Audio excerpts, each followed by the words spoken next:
नमस्कार, मैं हूं विक्रांत गुप्ता। पहले हिंदुस्तान और पाकिस्तान के बीच तनाव और उसके बाद विवाद के साए में कल भारत और पाकिस्तान की टीमें क्रिकेट खेलेंगी। कल एशिया कप का मुकाबला है, दुबई में मुकाबला है और भारत जो पहला मैच जीत चुका है वो पाकिस्तान के साथ क्रिकेट खेलेगा। हालांकि आप जानते हैं इस मुकाबले को लेकर विवाद है, इस मुकाबले को लेकर देश बटा हुआ है कि क्या वक्त आ गया है कि भारत और पाकिस्तान ऑपरेशन सिंदूर के बाद, पहलगाम अटैक के बाद क्रिकेट खेलें। लेकिन आज हम बात करेंगे इस मैच की, क्योंकि दुबई से मेरे साथ सुनील गावस्कर मौजूद हैं और साथ ही साथ हम आपको यह भी बताएंगे कि भारत किस तरह पाकिस्तान पर एक बार फिर भारी पड़ेगा। सुनील गावस्कर मेरे साथ रहेंगे इस शो में। सनी भाई दुबई से हैं, लेकिन अगर आप दोनों टीमों को आमने सामने रखें, पहली मर्तबा शायद आज हम ये कह सकते हैं, एक दिन पहले, 24 घंटे पहले, कि पाकिस्तान जो मर्जी ले आए लेकिन गूंजेगा सिर्फ और सिर्फ हिंदुस्तान का नाम। एशिया कप में भारत और पाकिस्तान ओवरऑल 18 बार आमने सामने हुए हैं। 10 मुकाबलों में भारत और 6 में पाकिस्तान को जीत मिली है। पिछले 10 सालों में तो पाकिस्तान की हालत इतनी खराब हुई कि उसे 7 मुकाबलों में महज एक बार ही जीत नसीब हो सकी है। एशिया कप के T20 मुकाबलों में भारत और पाकिस्तान 3 बार आमने सामने हुए हैं और 2 बार जीत भारत की हुई है। 1984 से खेले जा रहे एशिया कप में भारत ने 8 और पाकिस्तान ने 2 बार खिताब जीता है। लेकिन दिलचस्प बात यह है कि दोनों टीमों की टक्कर कभी भी फाइनल में नहीं हुई है। इंडिया एशिया कप की मौजूदा चैंपियन टीम है और अपना खिताब बचाने की पूरी तैयारी के साथ गई है। खिलाड़ी इस मौके की नजाकत को भी जानते हैं और पाकिस्तान को मजा चखाने की अहमियत को भी। वैसे दोनों टीमों ने एक एक मुकाबला खेला है। इंडिया ने जिस तरह से पहला मैच जीता था भाई, वो काबिले तारीफ था। कल पाकिस्तान भी अपना मैच जीत गया, लेकिन ये पहली बार ऐसा हुआ होगा अरसे से, मतलब मैच से पहले आप कह सकते हैं कि यार इंडिया का कोई मुकाबला नहीं। लेकिन सनी भाई तनाव अभी भी है, क्योंकि जब पहलगाम ऑपरेशन सिंदूर के बाद एशिया कप का अनाउंसमेंट हुआ, हम सब हैरान थे कि इतनी जल्दी हम क्रिकेट भी खेलेंगे। उसके बाद आज हम वहां पहुंच गए जहां पर 24 घंटे पहले हिंदुस्तान में, देश में लोग ये कह रहे हैं कि इस मैच को बॉयकॉट किया जाए। आपका क्या विचार है इस मुद्दे को लेकर? देखिए, अभी तो इसके बारे में बोलने से कुछ फर्क तो पड़ने वाला नहीं है, क्योंकि हमारी सरकार ने तो तय किया है कि मैचेस होने चाहिए। मल्टी कंट्री अगर हो गई तो पाकिस्तान के खिलाफ भारतीय टीम खेलेगी, बायलैटरल में नहीं खेलेगी। ये तो निर्णय ले लिया हमारी सरकार ने। तो अभी हम कहे, आप कहे, जो भी कहे, उससे कोई फर्क नहीं पड़ने वाला है। और प्लेयर्स और बीसीसीआई को भी वही मानना होगा जो आपकी सरकार कह रही है। तो इसी की वजह से ये जो खेल हो रहा है, मैं समझ सकता हूँ, बाकी सबकी भावनाएं मैं समझ सकता हूँ, पर जो भी अभी सरकार ने निर्णय लिया है, इसी की वजह से ये जो मैच है, ये जो टूर्नामेंट है, वो वहां पे इंडिया पाकिस्तान के खिलाफ मैच खेलेगी। बड़ा बयान है सनी भाई आपका कि अब चूंकि आपकी सरकार ने, यानी कि इंडियन गवर्नमेंट ने यह कह दिया है कि आप खेलें, तो कम से कम यह है कि खिलाड़ियों को अब हम उनकी आलोचना ना हो। क्योंकि आपने देखा कुछ दिन पहले क्या हुआ, सूर्य कुमार यादव पाकिस्तान कप्तान के साथ हाथ मिला रहे थे, मोहसिन नकवी पाकिस्तान क्रिकेट बोर्ड के जो चेयरमैन है उनसे हाथ मिला रहे थे। अब कल भी जब टॉस होगा, सूर्य कुमार यादव पाकिस्तानी कप्तान से हाथ मिलाएंगे। लेकिन हो क्या रहा है कि खिलाड़ियों को बेवजह शायद टारगेट किया जा रहा है। सनी भाई का कहना है कि अगर सरकार की पॉलिसी है तो हम और आपको वही करना चाहिए जो देश हित में हो। खैर, ये तो मुकाबला है, लेकिन अगर आप क्रिकेट की बात करें, आंकड़े ये बताते हैं सनी भाई कि शायद पाकिस्तान इंडिया के सामने बहुत कमजोर है। और बल्कि ये कहना गलत नहीं होगा कि एशिया में, ये एशिया कप है, एशिया में अगर हिंदुस्तान को कोई टीम टक्कर दे सकती है वो पाकिस्तान नहीं, शायद अफगानिस्तान है। देखिए, मैं परसेंटेज तो नहीं कहूंगा, पर मैं ये कहूंगा कि भारतीय होने के नाते मैं भारतीय टीम को मैं ज्यादा चांसेस देता हूं।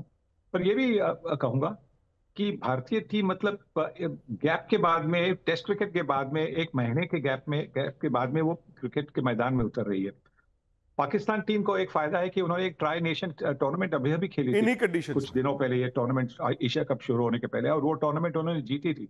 मतलब वो गेम के फ्लो में है, वो गेम के रिदम में, वो उनके फायदे में भी होगा। पर आखिरकार जब भारत और पाकिस्तान एक दूसरे के खिलाफ खेलते हैं तो मेरा मेरा मुझे पूरी तरह से मतलब सर्टेनिटी है कि वो जो टेम्परामेंट होती है वो टेम्परामेंट ही है जो जीत दिला देती है। अब देखिए ना, कितनी हैरानी की बात है कि 2021 में यहीं पर दुबई में इन्हीं दिनों में वर्ल्ड टी20 का मुकाबला हुआ था। इंडिया 10 विकेट से हारा था, लेकिन तब से लेकर अब तक देखें इंडिया ने कैसे टी20 में अपना नाम बनाया है, और पिछले साल तो इंडिया वर्ल्ड चैंपियन भी रहा है। और इस मुकाबले से पहले मैं सिर्फ इस मुकाबले की बात नहीं करूंगा, मैं बात करूंगा पूरा, अगर आप एशिया कप की बात करें, भारत की ताकत क्या है। एक तो यह है कि टी20 में एक तो रोहित की कप्तानी में India last year world champion बना, उसके बाद सूर्य कुमार यादव को जो कप्तानी दी गई, भारत ने थोड़ा डी लिंक किया था एक अलग अंदाज से। जो दुनियाई क्रिकेट में चल रहा है उस अंदाज से भारत टी20 खेल रहा है। आप देखिए ना, अभिषेक शर्मा जैसा सलामी बल्लेबाज जो पहली गेंद पर छक्का मारने के लिए जाता है, तो ये चीज इंडिया के पास है। उसके अलावा इंडिया के हथियार क्या क्या हैं इस मुकाबले में, मैंने आपको बात की अभिषेक की। अब अभिषेक शर्मा सबसे नए खिलाड़ी हैं, उनके साथ शुभमन गिल ने ओपन करना है, सूर्य कुमार यादव भी हैं, बाकी खिलाड़ी भी हैं, लेकिन अभिषेक ने क्या किया, इन्होंने एक अलग रास्ता दिखाया, एक युवा खिलाड़ी ने अलग रास्ता दिखाया। उसके बाद मेरे हिसाब से इन कंडीशंस में सनी भाई जो सबसे बड़ी ताकत है वो है कुलदीप यादव और वरुण चक्रवर्ती के 8 ओवर। इन दोनों के 8 ओवर आप किसी भी टीम को ले आए इन कंडीशंस में, ये 8 ओवर में 5-6 आउट करके आपको दे देंगे, सामने वाला कुछ नहीं कर पाएगा। उसके अलावा बुमराह के बारे में क्या बात करें, इनके 4 ओवर सामने आप फंसे रहते हैं कि क्या करें यार, विकेट नहीं देनी है, विकेट नहीं देनी तो रन नहीं आएंगे, रन नहीं आएंगे तो आप विकेट दोगे। और उसके अलावा हार्दिक पांड्या जो भारत को बैलेंस देते हैं। पहले एक डर हुआ करता था कि यार ओहो, ऊपर से 2-3 अगर आउट हो गए तो पाकिस्तान की गेंदबाजी जो है वो भारत को पछाड़ सकती है, लेकिन अगर नीचे आके हार्दिक पांड्या जैसा ऑलराउंडर है जो नया गेंद भी डालेंगे और बैटिंग भी करेंगे, सो आपको बहुत ज्यादा फिक्र जो है वो नहीं होती है। सनी भाई, सूर्य कुमार यादव की कप्तानी, मैं ये नहीं कहूंगा कि इससे पहले रोहित शर्मा या उससे पहले विराट कोहली, लेकिन शायद अब टी20 को जो चाहिए था वो टी20 उसी अंदाज से खेला जा रहा है।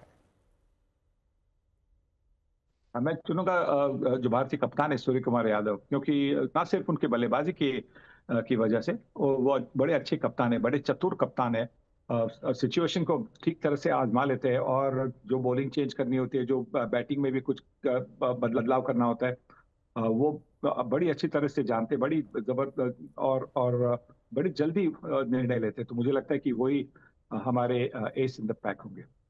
हम सनी भाई आमतौर पर ना टी20 में बात करते हैं कि जारेहाना खेल चाहिए, आपको उस स्ट्राइक रेट पे बैटिंग करनी है। इंडिया बनाता है 250, 260, 280, शायद इन कंडीशंस में नहीं बने, लेकिन क्या आप ये मानते हैं कि असली ताकत भारत की इस टूर्नामेंट में वो तो भारत की गेंदबाजी है। आपने बुमराह की बात की, आप कुलदीप यादव और वरुण चक्रवर्ती की बात करें, मतलब इनके 8 ओवर अनप्लेबल हो जाते हैं। जी बिल्कुल, मुझे वही लगता है, क्योंकि देखिए ये अभी अभी सितंबर का महीना है, अभी भी काफी गर्मी है दुबई में। तो उस गर्मी के हिसाब से शायद जो पिच होगी, पिच में उतनी जान नहीं होगी, क्योंकि धूप धूप की वजह से पिच थोड़ी नम जाएगी, थोड़ी दबी हुई हो जाएगी, और उसमें स्पिनर काफी काम आएंगे। शायद स्पिनर को मदद नहीं मिलेगी, टर्न ज्यादा नहीं मिलेगा, पर बल्लेबाजी में बल्लेबाज क्या चाहता है कि जितनी तेज गेंद बल्ले पर आए तो उतना आसान बनता है छक्के मारने के लिए, गेट अंडर द बॉल और ऊपर से मारने के लिए आसान बनता है। स्पिनर के खिलाफ आपको अपनी टाइमिंग होनी जरूरी है, आपको अपनी ताकत का इस्तेमाल करना होता है, तो मुश्किल बनता है। तो शायद उससे जो बल्लेबाज है उनको उनको थोड़ी सी कठिनाई आएगी, पिच की वजह से नहीं, मतलब टर्न वक्त की वजह से नहीं, पर जो गति होगी बॉल की, उससे शायद थोड़ी सी परेशानी हो सकती है। गेंद ग्रिप करता है। और अगर आप पाकिस्तान की टीम की बात करें सनी भाई, यहां पर इस दुबई के मैदान में मैं सारे टी20 अगर आप उठा के देखें, एक तो भारत 2021 के वर्ल्ड टी20 के उस मुकाबले में 10 विकेटों से हारा था, बाबर रिजवान किरण थे।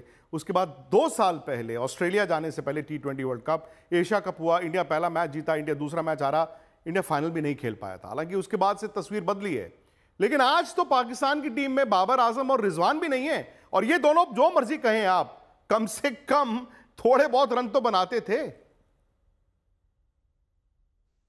देखिए, जब कभी कभी आपके टीम में महान खिलाड़ी होते हैं, तो उनकी जो छाया होती है ना, वो छाया छाया के नीचे बाकी जो युवा खिलाड़ी होते हैं उनको थोड़ा सा आराम मिलता है। वो जानते हैं कि भाई ये बड़े खिलाड़ी है, कुछ भी होगा तो वो मैच बचा लेंगे, ये मैच जिता देंगे। जब वो छाया निकल जाती है और आपको धूप में अपने आप सोचना होता है, अपने आप खेलना होता है, तो कभी कभी वो मौका भी होता है। जैसा हमने देखा कि इंग्लैंड के टूर पे जब अभी इंडिया गई थी, तो हमारी जो दो तीन जो खिलाड़ी थे उनकी छाया थी, वो नहीं थी, पर फिर भी हमारी टीम की जो परफॉर्मेंस थी वो बड़ी आउटस्टैंडिंग जबरदस्त परफॉर्मेंस थी। शायद वैसा भी पाकिस्तान टीम के साथ हो सकता है। और कभी कभी ये भी हो सकता है कि जो अनुभव, सिर्फ छाया नहीं पर जो अनुभव उनके पास होता है, वो ड्रेसिंग रूम में भी काम आता है। पर अगर वो कठिन परिस्थिति में किस तरह से परिस्थिति से निकालना होता है, तो वो नहीं होने से भी कभी कभी वो डिसएडवांटेज होता है। पर अभी देखना होगा, इस मैच में ये 20 ओवर्स की मैच है, ज्यादा सोचने का वक्त भी नहीं होता है, मौका भी नहीं होता है। तो जो भी अपॉर्चुनिटी खींच लेगा दोनों हाथ से, वो मैच जीतेंगे। और पाकिस्तान टीम में शायद इस छाया निकलने से 2-3 नए स्टार भी आपको मिल सकते हैं। हालांकि वो सनी भाई, ड्रेसिंग रूम पे भी बात आ जाती है कि खिलाड़ी हैं कि नहीं है, और ड्रेसिंग रूम में आपके पास क्या है। अगर आपका ड्रेसिंग रूम अच्छा है, जो भारत की आपने इंग्लैंड दौरे की बात की, तो आप वो बेटन लेकर आगे चलते हैं। विराट कोहली नहीं है, रोहित शर्मा भी नहीं है, लेकिन विराट का, क्योंकि पाकिस्तान के खिलाफ तकरीबन हर मैच में वो मैच विनिंग पारी उन्होंने खेली है, और पाकिस्तान को विराट से जितना डर लगता था, क्या सिर्फ रिलीफ है उनके लिए कि यार विराट नहीं है, या फिर एक मौका भी पाकिस्तान के लिए बनता है बिना विराट के? देखिए, वो तो बड़े खुश होंगे, क्योंकि कोहली का सामना नहीं करना ये जी। उनके लिए तो बहुत बड़ी बात है। क्योंकि अगर आप देखें, जैसा आपने अभी अभी बताया कि क्या कोहली ने रन बनाए थे और किस सिचुएशन में, किस परिस्थिति में रन बनाए थे, वो भी हमें देखना होगा।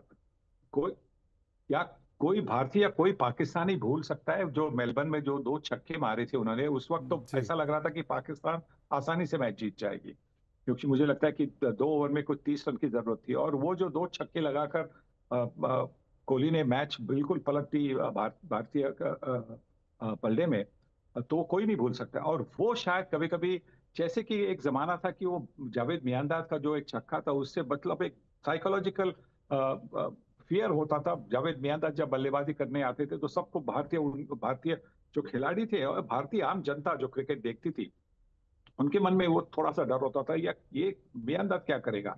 वैसा पाकिस्तान के खिलाड़ियों में और पाकिस्तान की क्रिकेट प्रेमी जनता के मन में भी ये होता है, अरे यार, कोहली जब तक है तब तक हम कुछ नहीं कह सकते। तो हाँ, जरूर, अभी कोहली जो है नहीं, तो पाकिस्तान टीम जो थोड़ी उनकी जी। ब्रीदिंग होगी। चलिए सनी भाई, कल आपसे मुलाकात करेंगे, कल हरभजन सिंह भी रहेंगे हमारे साथ। मैं जानता हूं कि इस वक्त देश की भावना, सेंटीमेंट ये है कि पाकिस्तान के साथ क्यों क्रिकेट हो रही है, लेकिन मैं इसे इस तरह से भी देखता हूं कि इंडिया के पास मौका है। आपने जंग भी जीती थी, और क्रिकेट के मैदान पर जब आप इनको बार बार हराएंगे, वो भी कहीं ना कहीं आपके मुल्क के लिए खुशी लेकर आ सकती है। तो फिलहाल इस बुलेटिन में इतना ही, लेकिन स्पोर्ट्स तक, हमारे YouTube चैनल स्पोर्ट्स तक पर 8 बजे इसी बात पर चर्चा करेंगे।